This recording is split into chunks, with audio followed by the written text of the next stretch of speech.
저희 뉴스타파에서 이제 방식 문제를 취재했을 때 그 직접적인 화두가 이거였어요. 그 누가 무엇이 공정하지 않다고 판단할 수 있는가. 여기서 누가는 방심위원인데 방심위원은 사실상 행정기관이고 정부란 말이죠. 정부가 무엇이 시민사회에 있는 언론에 대해서 공정하다, 공정치 않다라고 판단할 수 있는 권한을 줘버린 거예요. 우리 사회가. 근데 그분 중에 한 분은 뉴스타파와의 인터뷰에서 한국 사회의 국민의 25%가 헌법 부정 세력이다. 헌법 파괴 세력이다. 4분의 1. 아마 여기 있는 대부분의 분들은 헌법을 부정하고 파괴하는 쿠데타를 일으킨 분들이 헌법을 파괴한 거 아닌가요? 근데 이제 쿠데타를 일으킨 분들의 적자 세력들이 정권을 잡고 헌법 파괴 세력이 25%가 있다는 거예요. 이런 분의 잣대가 언론사의 공정성, 언론인들의 보도와 프로그램의 공정성을 기준으로 하고 문제를 삼고 있다는 거에 정말 모멸감을 느꼈습니다. 모멸감을 느끼고요. 유사언론과 유사보도의 문제도 마찬가지인 것 같습니다.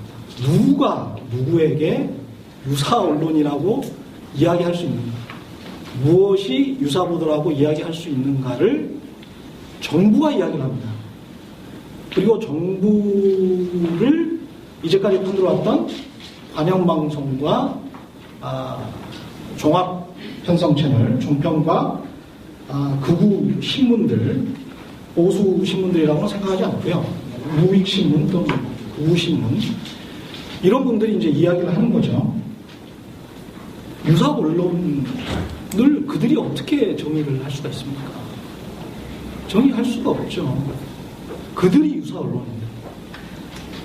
저는 유사 언론이 뭔지를 정의할 수 있는 것은 올고지 시민사회에 있다고 생각을 합니다. 국민이 유사 언론이 누군지, 유사 보도가 뭔지, 유사 언론인이 누군지를 판단할 수 있기 때문에 민경욱 같은 사람은 유사 언론인인 게 판명이 됐으니까 사람들이 비판하는 거 아니겠습니까?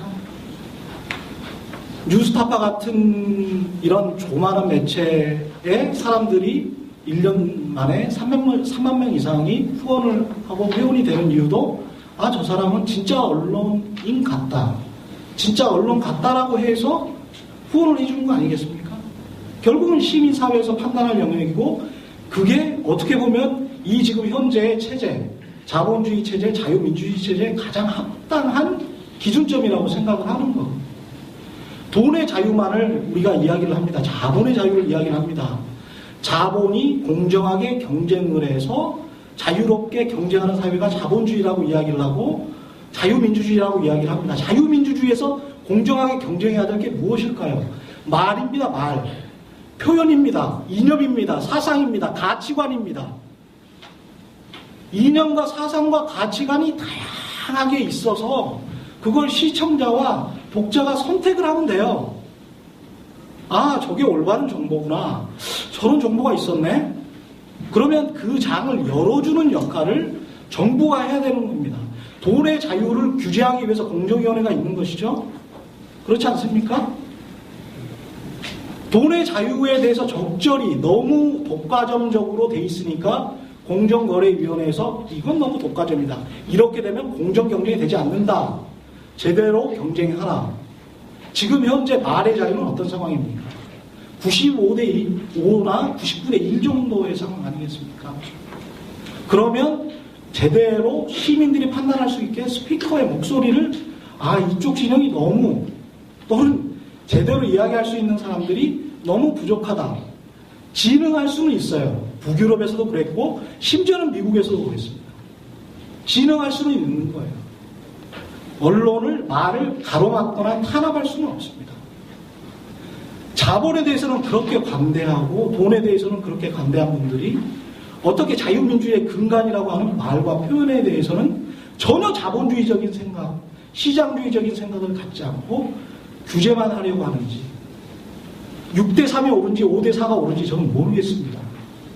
누가 유사 언론이고 누가 유사 보도를 하고 있고 누가 언론인인지 잘 모르겠습니다.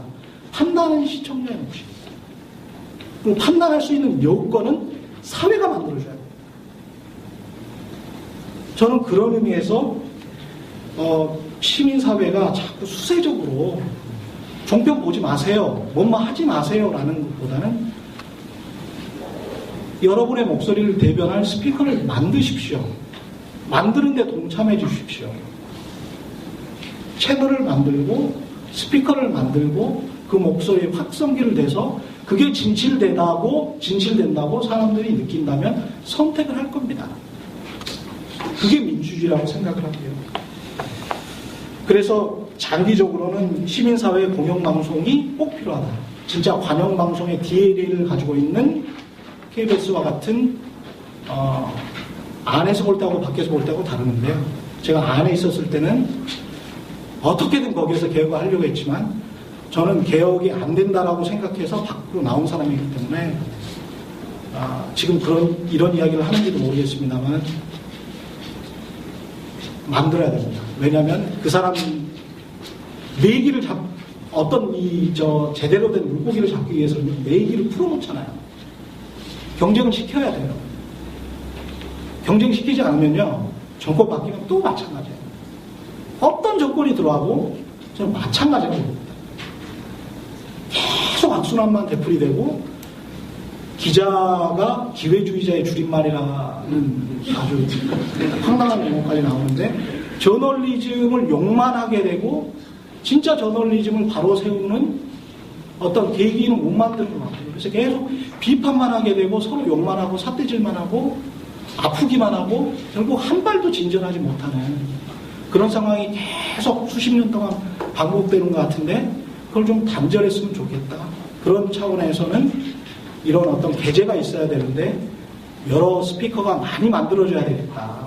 그런 생각을 합니다. 좀 더 긍정적으로 진취적으로 뭔가 일을 할 수 있을 거라고 보고요. 민경욱 씨 관련해서 한마디만 더 덧붙이자면 김찬영 교수님 말씀하셨다시피 어떤 윤리 강령이 있는데 저희들이 입사했을 때 거기에다 서명을 하지는 않거든요. 서명을 하지는 않기 때문에 전국 언론노조든 뭐 시민단체든 아니면 이렇게 교회에서든 좀 체결을 하셔가지고 서명해라. 당신들 이름으로 서명해라. 언론인들이라면.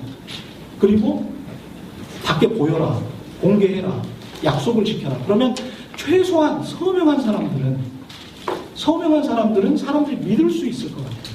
지금 굉장히 큰 신뢰 문제가 생겼기 때문에 저널리즘을 다 불신하는 그런 문제가 생겼기 때문에 제 트윗에서 어떤 사람이 그러더라고요.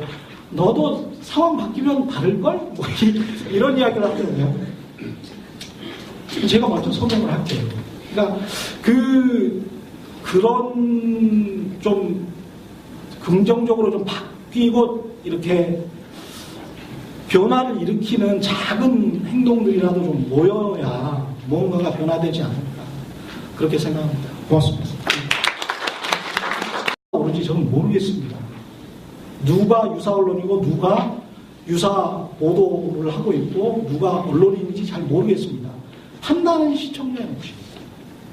그리고 판단할 수 있는 여건은 사회가 만들어줘야 돼요. 저는 그런 의미에서 시민사회가 자꾸 수세적으로 종편 보지 마세요, 뭔만 하지 마세요 라는 것보다는 여러분의 목소리를 대변할 스피커를 만드십시오. 만드는 데 동참해 주십시오. 채널을 만들고 스피커를 만들고 그 목소리에 확성기를 대서 그게 진실된다고 사람들이 느낀다면 선택을 할 겁니다. 그게 민주주의라고 생각을 하고요. 그래서 장기적으로는 시민사회 공영방송이 꼭 필요하다. 진짜 관영방송의 DNA를 가지고 있는 KBS와 같은 안에서 볼 때하고 밖에서 볼 때하고 다르는데요. 제가 안에 있었을 때는 어떻게든 거기에서 개혁을 하려고 했지만 저는 개혁이 안 된다라고 생각해서 밖으로 나온 사람이기 때문에 지금 그런 후보가 있었네? 그러면 그 장을 열어주는 역할을 정부가 해야 되는 겁니다. 돈의 자유를 규제하기 위해서 공정위원회가 있는 것이죠. 그렇지 않습니까? 돈의 자유에 대해서 적절히 너무 독과점적으로 돼 있으니까 공정거래위원회에서 이건 너무 독과점이다. 이렇게 되면 공정경쟁이 되지 않는다. 제대로 경쟁하라. 지금 현재 말의 자유는 어떤 상황입니까? 95대 5나 99대 1 정도의 상황 아니겠습니까? 그러면 제대로 시민들이 판단할 수 있게 스피커의 목소리를 이쪽 진영이 너무 또는 제대로 이야기할 수 있는 사람들이 너무 부족하다. 진흥할 수는 있어요. 북유럽에서도 그랬고 심지어는 미국에서도 그랬습니다. 진흥할 수는 있는 거예요. 언론을 말을 가로막거나 탄압할 수는 없습니다. 자본에 대해서는 그렇게 관대하고 돈에 대해서는 그렇게 관대한 분들이 어떻게 자유민주주의의 근간이라고 하는 말과 표현에 대해서는 전혀 자본주의적인 생각, 시장주의적인 생각을 갖지 않고 규제만 하려고 하는지 6대 3이 옳은지 5대 4가 누군지를 판단할 수 있기 때문에 민경욱 같은 사람은 유사 언론인 게 판명이 됐으니까 사람들이 비판하는 거 아니겠습니까? 뉴스타파 같은 이런 조만한 매체에 사람들이 1년 만에 3만 명 이상이 후원을 하고 회원이 되는 이유도 저 사람은 진짜 언론인 같다. 진짜 언론 같다라고 해서 후원을 해주는 거 아니겠습니까? 결국은 시민사회에서 판단할 영역이고 그게 어떻게 보면 이 지금 현재의 체제, 자본주의 체제, 자유민주주의 체제의 가장 합당한 기준점이라고 생각을 하는 겁니다. 돈의 자유만을 우리가 이야기를 합니다. 자본의 자유를 이야기를 합니다.